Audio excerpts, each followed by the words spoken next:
রমজানের বাকি মাত্র ৩ সপ্তাহ, এমন পরিস্থিতিতে বাড়ছে গরুর মাংসের দাম। বাজার ঘুরে দেখা যায় গরুর মাংস বিক্রি হচ্ছে 750 থেকে 760 টাকায়, যা এক সপ্তাহ আগে ছিল 700 থেকে 710 টাকা। সবরের দেশে রমজান আসতেছে, কিছুটা তো ক্রেতা মালের ক্রাইসিস পড়বেই, তখনই মনে করেন বাড়বে। ওদিকে দাম বাড়ছে, এদিকে ক্রেতা নাই। অন্যদিকে উচ্চ দামে স্থিতিশীল রয়েছে ডিম ও মুরগির দাম। সব মুরগি আমরা গেছে সপ্তাহে রেটে আছে, রমজানের আগ পর্যন্ত রেট কমবে না। আগামী সপ্তাহে বলা যাবে কি বাড়বে কি কমবে। মাছের বাজার কিছুটা স্থিতিশীল হলেও বেড়েছে নিম্ন আয়ের মানুষের ভরসা পাঙ্গাসের দাম। বড় পাঙাশ বেশি 160 টাকা, কই 200 টাকা, তেলাপিয়া 120। বেচা কিনি তো কাস্টমার নেই, বেচা কিনি না। উচ্চ মূল্যস্ফীতিতে ডিসেম্বর মাস পার করেছে দেশ। এমন পরিস্থিতিতে জানুয়ারি মাসে নিত্য প্রয়োজনীয় মুদি পণ্যের দাম আরও বেড়েছে। পোলাও চাল 20 টাকা বেড়ে বিক্রি হচ্ছে 160 টাকায়। তবে কমেছে রমজানের বাড়তি চাহিদার তালিকায় থাকা পণ্যের দাম।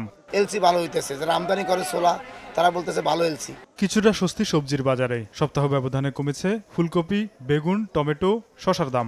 অন্যান্য সপ্তাহের তুলনায় সবকিছুই কমতে শুরু করছে। সব মিলে মোটামুটি ভারসাম্য ঠিকই আছে। বাজার তদারকি ও সরবরাহ ঠিক থাকলে রমজানের সবজি সহ অন্য পণ্যের দাম আরও কমিয়ে আনা সম্ভব বলে মনে করেন ব্যবসায়ীরা।